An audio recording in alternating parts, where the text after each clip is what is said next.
Hey everyone, and welcome back to the Deep Dive. Today we're going to be diving deep into something that might be making you sweat. Literally. Literally. Excessive sweating. We're talking about hyperhidrosis. Yes. And we're going to be going through all the things you need to know about it. We're going to be talking about the causes, the diagnosis, the treatments, and we're going to be looking at high-tech solutions, simple home remedies. Absolutely. And we're going to be learning a lot of really interesting facts. Yes. It's going to be fascinating how something that you might think of as just a minor annoyance can really have a ripple effect across so many areas of your life. Totally. I mean, you think about self-esteem, career choices, even simple things like shaking someone's hand. Exactly. So before we get into the details, can you give us kind of a breakdown of what exactly hyperhidrosis is and how it's different from, just sweating from working out? Sure. So hyperhidrosis is when you're sweating excessively to the point where it's interfering with your daily life. And it's not just about feeling hot.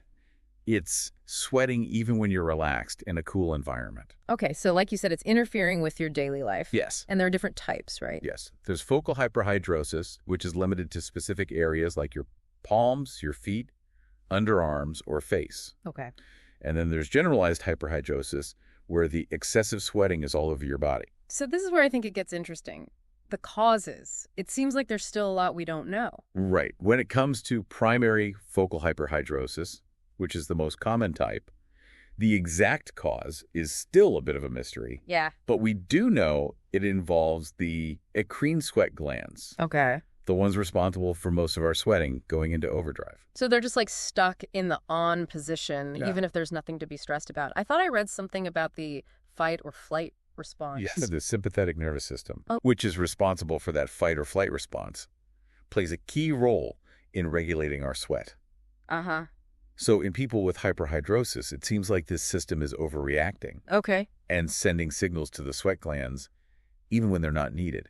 So like if you're about to give a big presentation Yes. and you're already nervous and then suddenly you feel the sweat coming on your forehead, your palms are getting sweaty, it must be incredibly frustrating. Oh, absolutely. It goes beyond just giving the presentation. Yeah. Think about simple, everyday situations like shaking someone's hand or even going on a first date. Oh, for sure. I mean, hyperhidrosis can make these moments incredibly stressful. Yeah, I bet. And it's not just the social aspect, right? Right. It can impact someone's career. For sure. I can't imagine if you're a surgeon or a musician. Exactly. If you have sweaty palms all the time, that would make things pretty difficult. It can really limit your options. Yeah. Okay, so we talked about primary hyperhidrosis, where the cause is kind of a mystery, but what about secondary hyperhidrosis? Isn't that caused by an underlying medical condition? Yeah, secondary generalized hyperhidrosis is usually a symptom of something else going on in the body. So we're talking about conditions like diabetes, thyroid problems, menopause, even certain medications can cause it. So it's almost like your body's trying to tell you something is wrong. In a way, yes, which is why it's so important to get a proper diagnosis if you are experiencing excessive sweating. Okay, so let's say someone's listening to this and thinking, this sounds familiar. What are some telltale signs that it might be more than just regular sweating? So the most obvious sign is visible, excessive sweating that soaks through your clothing or even drips off the skin. Wow. And remember, with focal hyperhidrosis, it tends to happen symmetrically. So you'll sweat from both palms, both feet, both armpits. Not just one sweaty armpit. Right, exactly. And it's not just when you're working out or when it's hot outside. It can happen when you're resting in cool environments. So you could be sitting in an air-conditioned room and still be sweating like crazy. Exactly. And for some people, it happens almost constantly, regardless of the temperature or their activity level. So if you're listening to this and you're noticing these signs, what's the first step? How do you actually get diagnosed? Well, it starts with a conversation with your doctor. They'll ask about your symptoms, your medical history. They'll do a physical exam. And they might do some special tests. They might. They might do a starch iodine test. They might do a thermoregulatory sweat test to see exactly where you're sweating excessively. Okay. And remember, with secondary hyperhidrosis, they'll want to rule out those underlying medical conditions. So they might do blood tests or imaging or other investigations. So it's kind of like detective work, Exactly. trying to figure out what the root cause is. Yes. And once you have that diagnosis, then you can start exploring treatment options. Yes. Which is what I'm really excited to get into. Yeah. Because there's a whole spectrum of approaches. Absolutely. From lifestyle changes to, like we said, high-tech solutions. So let's start with some of the basics. What are some topical treatments that people might be familiar with? I'm guessing antiperspirants are a good starting point. You got it. Antiperspirants with aluminum chloride are often the first line of defense. You can find them over the counter, or your doctor can prescribe a stronger version. How do those actually work? So basically, they block the sweat ducts so the sweat can't reach the surface of your skin. Interesting. Yeah. And then there are also oral medications, right? Right. What are those? So those are called anticholinergics, like glycopyrrolate. They work by blocking the nerve signals to the sweat glands. So it's kind of calming down that fight or flight response that we talked about earlier. Exactly. This one might surprise some people. Botox. Yeah. I always thought that was just for wrinkles. It's not just for wrinkles anymore. So it's FDA approved for treating underarm hyperhidrosis. That's right. How does that work? The injections temporarily block the activity of sweat glands for about 6 to 12 months. Wow.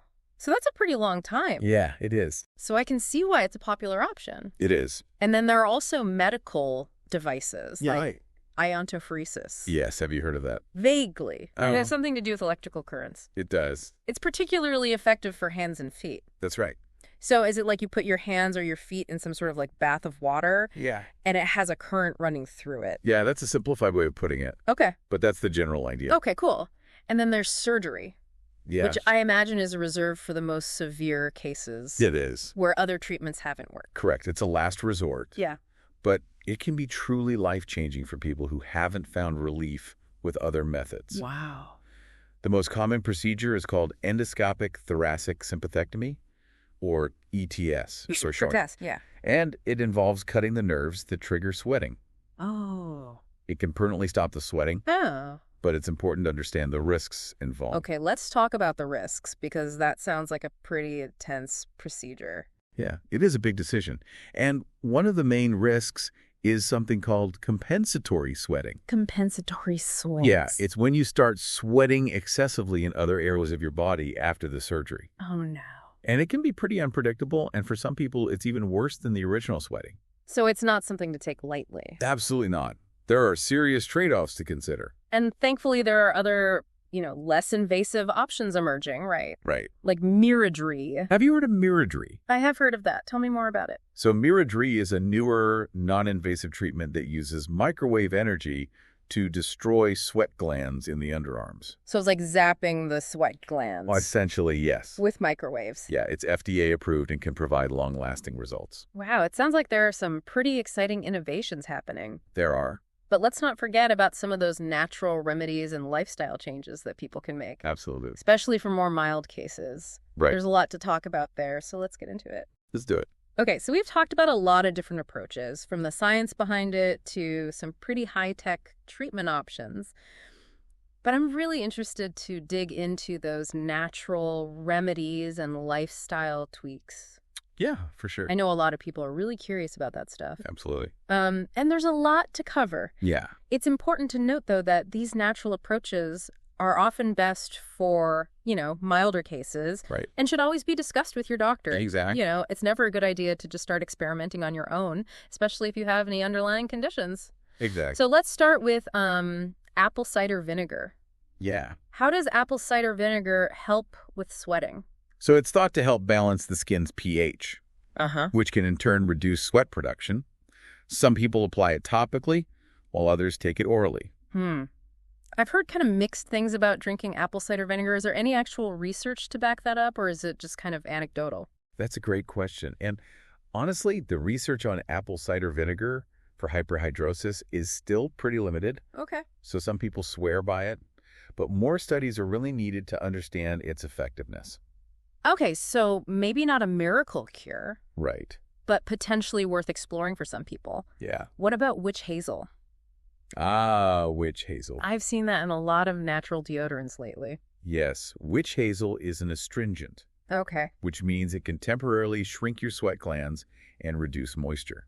Interesting. Yeah, a lot of people use it as a toner for their face. Yeah. But you can also apply it to other areas prone to sweating. So is it kind of more of a short-term solution? Like Yeah. if you had an event or something, you could use it right before. Exactly. Okay. Yeah, it's not going to address the underlying cause of your hyperhidrosis, but it might provide some temporary relief. Okay, that makes sense. Now, what about sage? Sage. I've heard that sage tea or even like sage supplements Right. can help with sweating. Yeah. So sage has a long history of medicinal use, Okay. and some people believe it has antiperspirant effects. Okay. And the thinking is that it can help reduce the activity of the sweat glands. Is that because of something in the sage, or is it more just about, like calming yourself down and drinking a nice cup of tea? That's a good question, and I'm not sure there's like a definitive answer to that. Okay. It's likely a combination of factors. Interesting. Okay, so we've talked about things you can put on your skin, things that you can, ingest. Right. What about just like simple things like baking soda or cornstarch? Yeah, absolutely. People use that to absorb moisture and prevent odor. Exactly. Baking soda and cornstarch can be great for managing that kind of practical side of hyperhidrosis. Yeah, They can help absorb the sweat, keep your skin dry, sure. which can definitely make you feel more comfortable. Right. I've even heard of people like making their own deodorant Yeah. with like baking soda and essential oils and stuff. I haven't personally tried it, Yeah. but it sounds interesting. Yeah. Maybe something for our listeners to try at home. Yes. But let's be real, sometimes those kind of quick fixes aren't enough, especially when you're dealing with stress as a major trigger. Absolutely. So what are some things people can do to kind of manage stress and maybe reduce the sweating? Well, stress management is huge when it comes to hyperhidrosis. Okay. Finding what works for you is key. Some people find relief through yoga or meditation or mindfulness practices. Others benefit from therapy or counseling. Right. And I think we have to emphasize, too, breathing exercises. Yes. All right. Just taking a moment to like slow down, focus on your breath. Deep breaths. Yeah, it can make a huge difference. Absolutely. Even just a few deep breaths can really help calm down that fight or flight response Yeah. and reduce that anxiety-induced sweating. Totally. So it's not just about what you put on your skin or even what you ingest. It's Right. about managing your mind and your body. It is. It's a holistic approach. Yeah. Speaking of holistic, let's talk about lifestyle adjustments. Okay. What are some things that people can do every day that can make a difference? Well, first and foremost, hygiene is key. Okay. Regular showering or bathing, wearing breathable fabrics like cotton or linen, changing your clothes frequently. Mm-hmm. All of these things can really help manage sweat and prevent odor. Makes sense. I imagine those like moisture-wicking fabrics Well, yeah. that athletes wear For sure. would be helpful too. Absolutely. And paying attention to your diet. Right. We touched on that earlier. Yes, Avoiding things like caffeine, alcohol, spicy foods. exactly. Those are all common triggers Yeah. for sweating. So cutting back on them can really be beneficial. I mean, it's amazing how much our diet affects our bodies It is. in so many different ways. Yeah. What about just staying hydrated? Does that help at all? So staying hydrated is always important, but it won't necessarily reduce your sweating. However, drinking plenty of water can help replenish fluids lost through sweating Right. and prevent dehydration. Okay, so it's not about stopping the sweating. It's about like managing it. Right. Making sure your body has what it needs. Exactly. One last thing in terms of lifestyle. If you've had a procedure like Botox or surgery, Yeah. it's super important to follow your doctor's orders Yeah. for post-treatment care. Absolutely. So you don't want to undo all that good work you don't. by not taking care of yourself afterward. Exactly. All right, so we've covered a lot of really practical tips. We have. But I think it's really important that we also address the emotional side of hyperhidrosis. Yes. Because it's not just about the physical discomfort. Right. It's about how this condition can impact people's self-esteem, their confidence. Absolutely. Living with excessive sweating can be incredibly isolating. Yeah. Emotionally draining. I can imagine, like, your relationships, your career choices, Mm-hmm. even just your willingness to put yourself out there socially can be affected. For sure. Yeah. It can lead to social anxiety, low self-esteem, It's- even depression in some cases. Right, and it's easy to kind of fall into this trap of thinking that you're the only one going through this, Absolutely. but you're not. You're not alone. Millions of people have this. Yeah. And that's why it's so important to talk about it. Exactly. And, break down the stigma Yeah. so that people know they're not alone. Exactly. So speaking of not being alone, What are some resources that are available to people, people who are struggling with this? Yeah, so there are some fantastic resources out there. Oh. Counseling, support groups, and cognitive behavioral therapy, or CBT, Okay. can be incredibly helpful. I've heard great things about CBT. Yes. It's kind of changing those negative thought patterns Exactly. that contribute to the anxiety and helping people develop coping mechanisms. It's about empowering people to manage their condition, both physically and emotionally. Totally. And there are also online forums and communities where people Yes. can connect with others who understand. Exactly. Those online spaces can be invaluable. Yeah. They would provide a sense of community and shared experience, Right. which can be so validating. It's a reminder that you're not alone in this. Exactly. What would you say to someone who is listening, who's maybe feeling discouraged Yeah. and doesn't know where to turn? I would say first and foremost, don't give up hope. Okay. There is help available, and there are treatments that can make a real difference in your life. And don't be afraid to advocate for yourself. Yes. Talk to your doctor, ask questions, explore different options. Exactly. Until you find what works for you. Absolutely. You deserve to live a full and confident life free from this. Yeah, well said. And I think it's important to remember, too, that the research is always evolving. Yes. So there's always hope for even more effective treatments. Absolutely. That's what makes this field so exciting. Yeah. There's so much we're still learning about hyperhidrosis and how to manage it. So speaking of the future, let's talk about what's on the horizon. What are some of those breakthroughs and innovations in treatment? Let's do it. All right, so we talked about the causes, the symptoms, the treatments, even the emotional toll of hypohidrosis. We have. But you mentioned earlier, research is always moving forward. Yeah, it is. What are some things on the horizon that have you excited for the future of treatment? Well, one thing that I'm particularly excited about is fractional radiofrequency microneedling.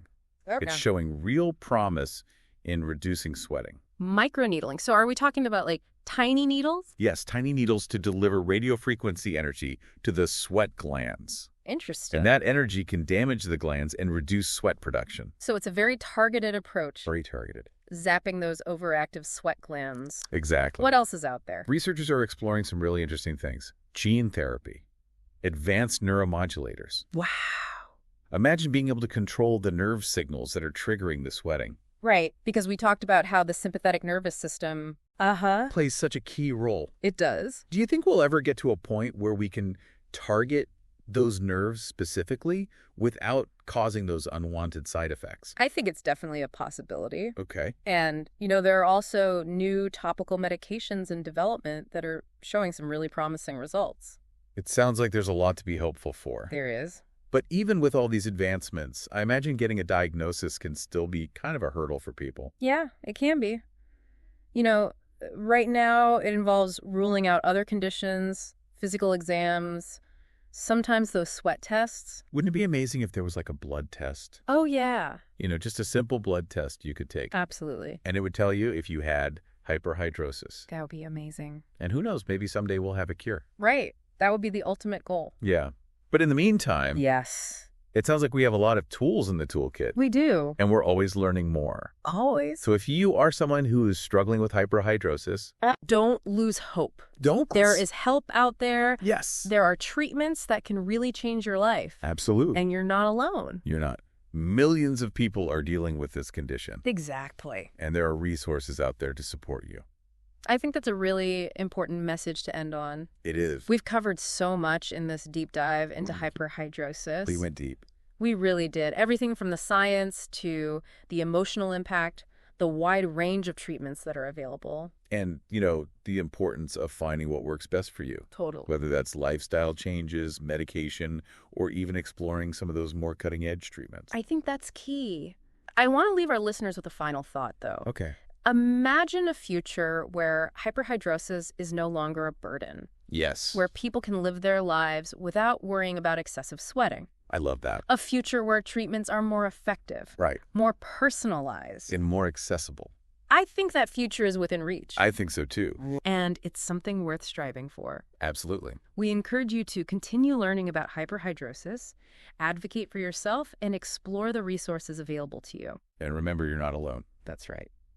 Well, on that note, that's it for this deep dive into hyperhidrosis. We'll catch you next time. See you next time.